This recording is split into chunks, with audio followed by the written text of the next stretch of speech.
1 Samuel chapter 28. In those days the Philistines gathered their forces to fight against Israel. Achish said to David, "You must understand that you and your men will accompany me in the army." David said, "Then you will see for yourself what your servant can do." Achish replied, "Very well. I will make you my bodyguard for life."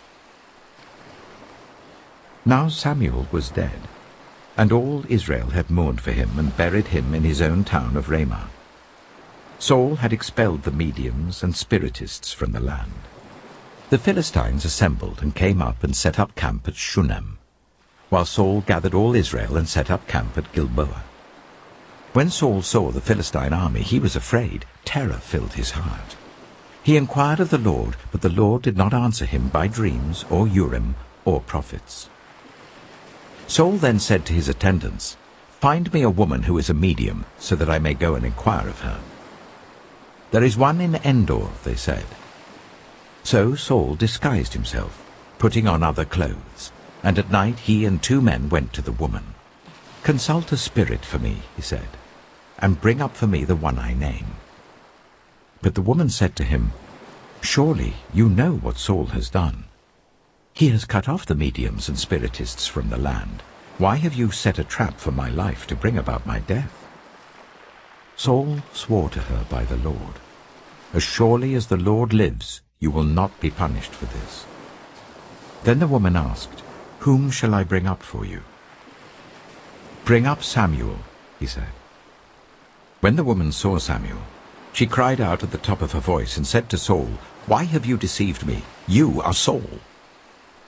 The king said to her, "Don't be afraid. What do you see?" The woman said, "I see a ghostly figure coming up out of the earth." "What does he look like?" he asked.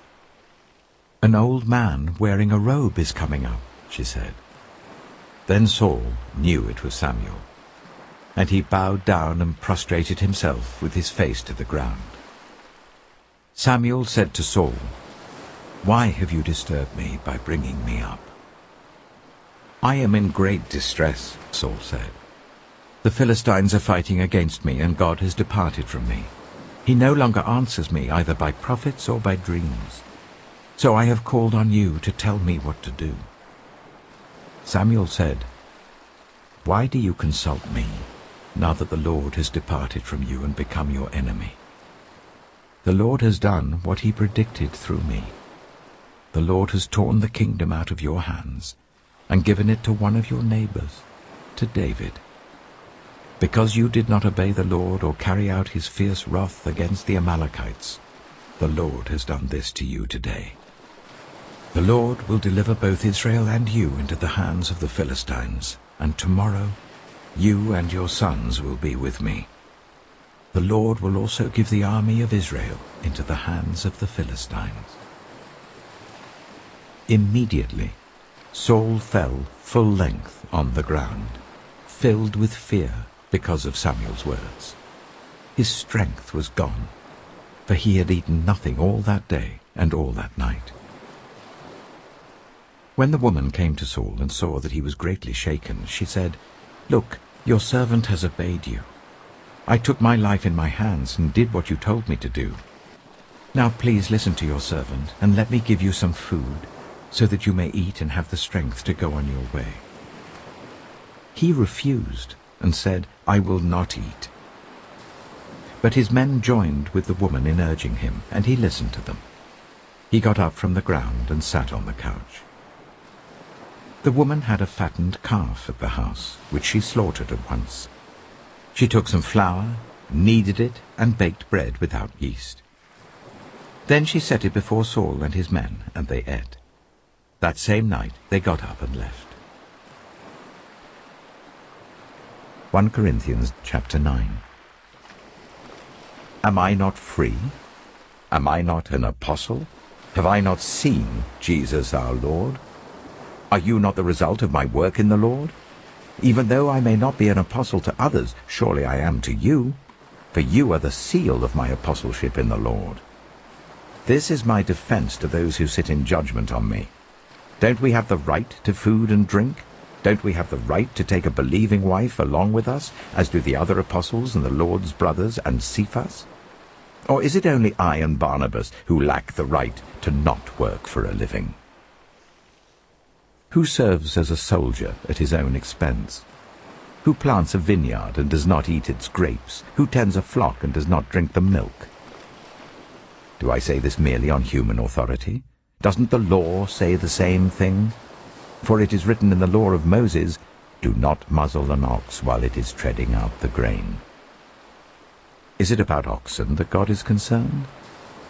Surely he says this for us, doesn't he? Yes, this was written for us, because whoever ploughs and thrashes should be able to do so in the hope of sharing in the harvest. If we have sown spiritual seed among you, is it too much if we reap a material harvest from you? If others have this right of support from you, shouldn't we have it all the more? But we did not use this right. On the contrary, we put up with anything rather than hinder the gospel of Christ. Don't you know that those who serve in the temple get their food from the temple, and that those who serve at the altar share in what is offered on the altar? In the same way, the Lord has commanded that those who preach the gospel should receive their living from the gospel. But I have not used any of these rights, and I am not writing this in the hope that you will do such things for me, for I would rather die than allow anyone to deprive me of this boast. For when I preach the gospel, I cannot boast, since I am compelled to preach. Woe to me if I do not preach the gospel. If I preach voluntarily, I have a reward. If not voluntarily, I am simply discharging the trust committed to me. What then is my reward? Just this, that in preaching the gospel I may offer it free of charge, and so not make full use of my rights as a preacher of the gospel. Though I am free and belong to no one, I have made myself a slave to everyone to win as many as possible. To the Jews I became like a Jew, to win the Jews.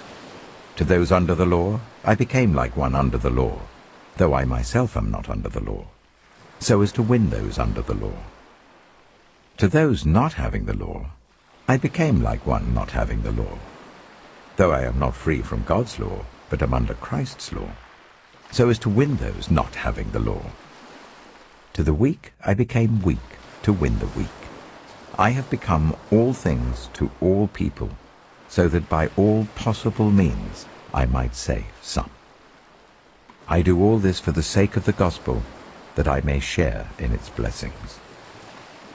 Do you not know that in a race all the runners run, but only one gets the prize? Run in such a way as to get the prize.